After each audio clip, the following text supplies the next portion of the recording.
Hi, I'm Desiree Hadley, And I'm Crystal Rosa, filling in for Mark Diano. and welcome to Hold the Line with Mayor Ras J. Baraka. Now, today, Mayor, we're going to talk about the Capitol building riots, the COVID-19 vaccines that are being issued, and the stimulus checks. Yeah. So we're going to start with the Capitol building riots that happened last week. So last week, a bunch of Trump supporters stormed the Capitol building down in D.C. They broke windows, they broke into offices, and they basically rioted. So now the news is reporting that this may happen in other states up until Inauguration Day. If this were to happen in New Jersey, what do you think should be done about it? Well, I think that the law enforcement community is preparing themselves for it now. I think that people see the seriousness of it. I don't know why they didn't see it before. They were telling people that they were going to do this, and they did it. And so people are preparing across the state. And if anybody, goes into a federal building or threatens the lives of state legislatures, these are felony offenses. These are not like misdemeanor crimes. And in some instances, they're federal offenses. And these people should be brought to justice.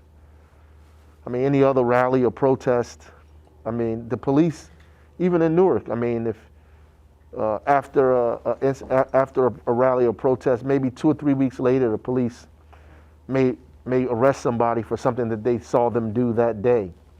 But this is far more serious, and these people need to be brought to justice. So as I watched this on TV last week, Mayor, I thought this was something that only happens in other countries, like not here in the U.S. So my question to you is, like, how do we move forward from this? Can we move forward from this? Well, I don't think it's a matter of just moving forward because this clearly is something that's going on in our country and needs to be addressed. Like, we have to face it. First of all, 70 million Americans voted for Donald Trump. I don't think all 70 million of them agree with the sentiment of the folks that ran into the Capitol. But there's a growing movement of people who, this kind of right-wing, white supremacist, evangelical group of people who the federal government, FBI, the state, Homeland Security has said is the #1 threat to the health and safety of this country. Not foreign terrorists, but domestic white supremacist organizations. And it's proven, it was proven by them going into the Capitol and doing what they're doing. Putting feces on the wall. 5 people died. A police officer died in that process. I mean, this is, if anybody else would have done this, this would have been, the scene would have been completely different out there, definitely. Moving on to the topic of vaccinations. So yesterday you announced that new vaccination sites will be opening across the city. They will be launching in February, similar to our COVID-19 testing sites. Can you elaborate a little more on this? Like, who is going to be able to go to these vaccination sites? Will the vaccines be free? Yeah, all the vaccinations are free for everybody here. So we're following a strict timeline. I'm understanding that President-elect Biden is going to release all of the vaccines, which would mean that more people will be vaccinated and the timeline will move faster than it's moving now. Right now, we are vaccinating public safety, fire, police, healthcare workers. I think after today, we'll be vaccinating 65 and older and everybody else that has an underlying condition. So if you have a comorbidity, diabetes, heart disease, anything like that, they'll allow you to get vaccinated as well. So the timeline is starting to move faster, and so people should be prepared. And so we're going to have we're going to move across the city, and we're going to twice a week, we're going to have it in each ward. And that's because we need specific personnel to people the place. We can't just open up a vaccination site without the right personnel inside. So staying on the topic of vaccinations, you basically was saying that when Biden gets to office, the process could move faster. And eventually, I'm sure teachers and school administrators will be vaccinated. Yes. If this does happen before, the end of the school year, do you think this would encourage reopening of in-person learning? And if it does, how should parents feel about? Sure. I mean, it'll encourage that as well. As long as we have to keep testing and you have to keep the vaccination, and I think that it will factor into whether schools open up, earlier or not. The superintendent is paying close attention to that, I know. So I definitely think that it'll be open, and parents should be ready. As you stated before, healthcare workers and first responders can now get the vaccine, right?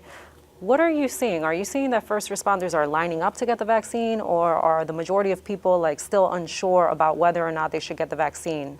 People are still unsure, but the number is getting larger gradually. So more and more people are, as they watch other people take it, they're doing it. So more public safety personnel are signing up. More healthcare workers are signing up. And a lot of the seniors are really clamoring at getting it. So they've been waiting in line, and when we begin doing 65 and older, I think that number will jump pretty quickly. And a lot of people have the luxury to debate whether it works or not. Seniors who are watching their friends die, so rapidly, 4, 5, 6, 7 that they've known gone, they're nervous and they want some level of protection, and nobody's offering them anything. So they're going to probably line up to take this vaccination. And I always tell people, if you just measure how many people are dying from COVID-19 versus how many people died from the vaccine, right? 0 versus hundreds of thousands. So seniors look at that and they're going to line up. There were currently two rounds of stimulus checks, right? So currently the second round is going out now to Newark residents and people around the country. So some may know or might not know, but the average Newark median income is about $37,000. Mm-hmm. So Newark has greatly benefited from these stimulus checks and the relief Sure. the financial relief that it has given to families. So there are talks of a third stimulus of $2,000 when Biden is finally, in office as president. Do you think this third stimulus check should happen? Absolutely.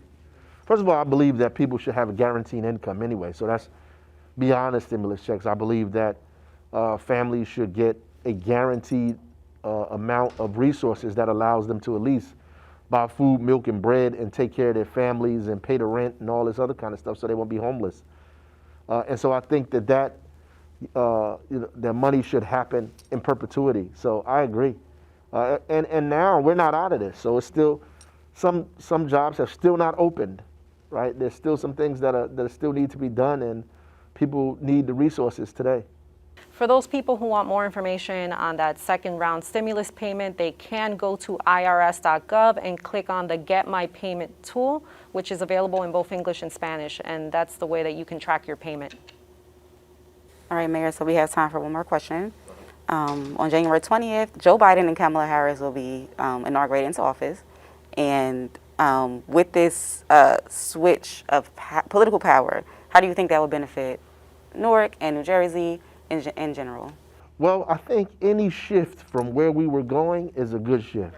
I mean, this has been probably a nightmare for all Americans, and particularly us. And then as you can see during this pandemic, black and brown communities were hit hard, and all of the backlash and things that have been unearthed because of this. So I think that it gives us a sense of relief more than anything.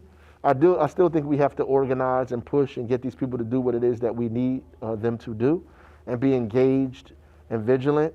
But I think it gives us some room to fight by getting rid of this guy. I do believe Trump is going to be still dangerous. Right now he is become a demagogue, a symbol of right-wing, hatred and violence, and this idea that the election is not right. Wasn't won correctly. They're going to use that and try to lift him up no matter where he is. So I think we have to be organized and vigilant. So I have a follow-up question for that. You're saying that he's become this symbol of the right wing, the Republican Party. Do you think what he's stood for during his time in office would taint the image of the Republican Party? Do you think that? Sure. I think that there are going to be some Republicans that pull away from that. It's going to create a split in the party, definitely. But what I see is very dangerous on the horizon, because he has enough power at this point. Given him, they think he's thrown out of office. They tried this little coup. They tried to stop it, which is unprecedented. That his voice is going to carry more weight, and that he's not going to be restrained, and he wasn't that much restrained by the office, which means he's going to be able to say more and even do more than he was doing to be able to foster and evoke these kinds of negative ideas. Yep, and it's going to be dangerous. So we can't sit idly by and watch this stuff happen. Thank you, Mayor, and thank you everyone out there for watching.